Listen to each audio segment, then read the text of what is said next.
अभी पूरी दुनिया में सिर्फ 8 देश ऐसे हैं जिनके पास आईएनएस विक्रांत जैसे एयरक्राफ्ट कैरियर मौजूद हैं। इनमें अमेरिका के पास सबसे ज्यादा 11, चीन के पास 3, इटली, ब्रिटेन और भारत के पास 2-2, जबकि फ्रांस, रशिया और स्पेन के पास इस समय एक एयरक्राफ्ट कैरियर है। यानी इस समय पूरी दुनिया में कुल मिलाकर 8 देशों के पास ही 22 एयरक्राफ्ट कैरियर्स मौजूद हैं। हालांकि अगर हेलीकॉप्टर कैरियर्स को भी इसमें शामिल कर लें तो उस हिसाब से 14 देशों के पास कुल मिलाकर पूरी दुनिया में 47 एयरक्राफ्ट कैरियर्स और हेलीकॉप्टर कैरियर्स हैं। बड़ी बात यह है कि इस मामले में भारतीय नौसेना रशिया, फ्रांस और स्पेन जैसे देशों की नौसेना से भी आगे निकल गई है, जिनकी नौसेना के पास अभी एक एयरक्राफ्ट कैरियर ही है। हालांकि रशिया के पास पहले 2 ऐसे जंगी जहाज थे, जिनमें से एक यूक्रेन युद्ध के दौरान इसी साल नष्ट हो गया था। समुद्र में भारत की इस ताकत से जो देश आज सबसे ज्यादा चिंतित होगा वो है पाकिस्तान, क्योंकि पाकिस्तान के पास अब एक भी एयरक्राफ्ट कैरियर नहीं है। और चीन भी भारत की इस उपलब्धि पर बहुत बारीकी से नजर रख रहा है। इसलिए आज इस बात का विश्लेषण करना भी बहुत जरूरी है कि भारत समुद्र में चीन का मुकाबला कैसे करेगा। अगर आप इस नक्शे को ध्यान से देखेंगे तो आपको भारत 3 तरफ से समुद्र से घिरा हुआ नजर आएगा। पश्चिम में भारत की समुद्री सीमाएं अरब सागर से लगती हैं, दक्षिण में हिंद महासागर से, और पूर्व में हमारे देश की सीमाएं बंगाल की खाड़ी को छूती हैं। और भारत की तटीय रेखा लगभग 7,516 किलोमीटर की है, तटीय सीमा जो हमारी है।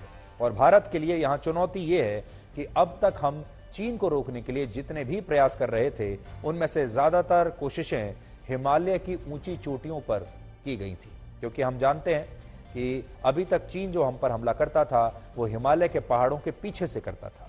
लद्दाख और उत्तर पूर्व के अरुणाचल प्रदेश में चीन की सेना को रोकने के लिए भारत ने एलएसी पर अपनी सेना की जबरदस्त तैनाती की है। लेकिन चीन के इरादे इतने खतरनाक हैं कि वो जमीन पर भी भारत को चुनौती देने के लिए अपने क्षेत्र में सड़कें, हाईवेज और बड़े बड़े पुल बना रहा है, और समुद्र में भी चारों तरफ से भारत की घेराबंदी अब कर रहा है। चीन की इस रणनीति को पूरी दुनिया स्ट्रिंग ऑफ पर्ल्स के नाम से जानती है, जिसका हिंदी में अर्थ होता है मोतियों की एक माला।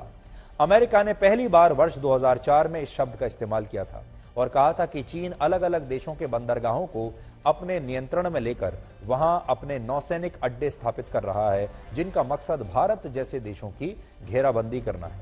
इस बात को आप इस नक्शे से समझिए।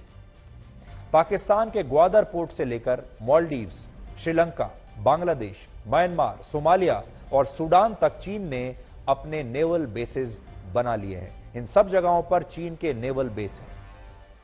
अब जब आप इन सभी नेवल बेसिस को एक साथ दुनिया के नक्शे पर देखेंगे तो आपको मोतियों की एक माला जैसा आकार नजर आएगा, जिससे भारत समेत कई देश घिरे हुए हैं।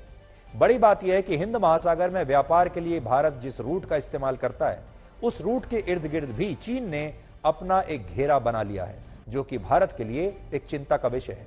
इसलिए भारत को अभी यह देखना होगा कि वो लद्दाख और उत्तर पूर्व की सीमा पर तो चीन को हिमालय के पहाड़ों पर कड़ी चुनौती दे रहा है, लेकिन समुद्र में वो उसका मुकाबला कैसे करेगा।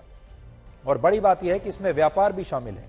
जो रूट है इंडियन ओशन का, जो एक बहुत बड़ा व्यापारिक रूट माना जाता है, अगर चीन ने उसे बंद कर दिया तो इसे आप कह सकते हैं कि ये आर्थिक रूप से भारत के व्यापार का गला घोट देगा, चोक कर देगा भारत के व्यापार को। और चीन का इन पूरे इलाके पर नजर है, इस पानी पर अब चीन की नजर है। यानी चीन आपको दोनों तरफ से घेरेगा, हिमालय के पहाड़ों के पीछे से भी घेरेगा और समुद्र के पानी के जरिए भी वो भारत को छूने की कोशिश करेगा।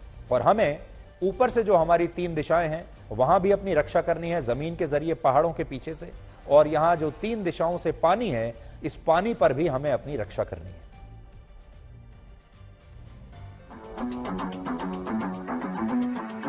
Let go lights. Let go lights. Full ahead for charge.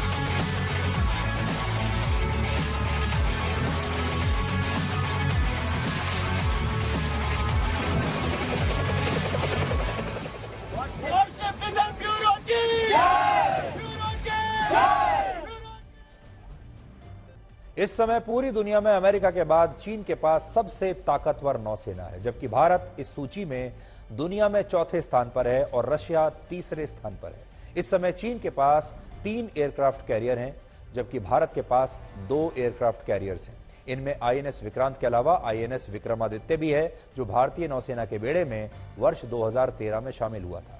चीन के पास 79 सबमरीन्स यानी पनडुब्बियां, निगरानी करने वाले 152 युद्धपोत और 90 छोटे और बड़े वॉरशिप्स हैं, जबकि भारत के पास 17 सबमरीन्स यानी पनडुब्बी हैं, निगरानी करने वाले 128 युद्धपोत हैं और कुल मिलाकर 23 वॉरशिप्स हमारे पास हैं। कुल मिलाकर अगर देखें तो चीन के पास इस समय 777 युद्धपोत, जंगी जहाज और एयरक्राफ्ट कैरियर्स हैं, जबकि भारतीय नौसेना के पास अभी इस तरह के 295 युद्धपोत और जंगी जहाज मौजूद हैं। तो चीन के सामने तो अभी हमारी नौसेना आपको थोड़ी छोटी नजर आएगी। हमारे पास हथियार भी कम है उनसे और जहाज भी हमारे पास कम है, लेकिन बड़ी बात यह है कि अब हमें पहाड़ों के साथ साथ पानी पर भी ध्यान देना है। हालांकि आईएनएस विक्रांत के आने से भारतीय नौसेना की ताकत अब बहुत मजबूत होगी और यह दुश्मन देशों के लिए काफी खतरनाक साबित हो सकता है। और ऐसा इसलिए हम कह रहे हैं क्योंकि वर्ष 1957 में जब भारत ने ब्रिटेन से अपना पहला एयरक्राफ्ट कैरियर खरीदा था, तब उसका नाम भी आईएनएस विक्रांत ही रखा गया था और यह एयरक्राफ्ट कैरियर 1965 और 1971 के भारत पाकिस्तान युद्ध में बहुत काम आया था। इस एयरक्राफ्ट कैरियर को भारत ने ब्रिटेन से खरीदा और इसे वहां पर HMS हरक्यूलिस कहा जाता था। और वर्ष 1943 में जब भारत ब्रिटेन का गुलाम था, तब अंग्रेजों ने इसी एयरक्राफ्ट कैरियर को बनाने का काम शुरू किया था, लेकिन दूसरे विश्व युद्ध की वजह से यह काम कुछ वक्त के बाद रोकना पड़ा था।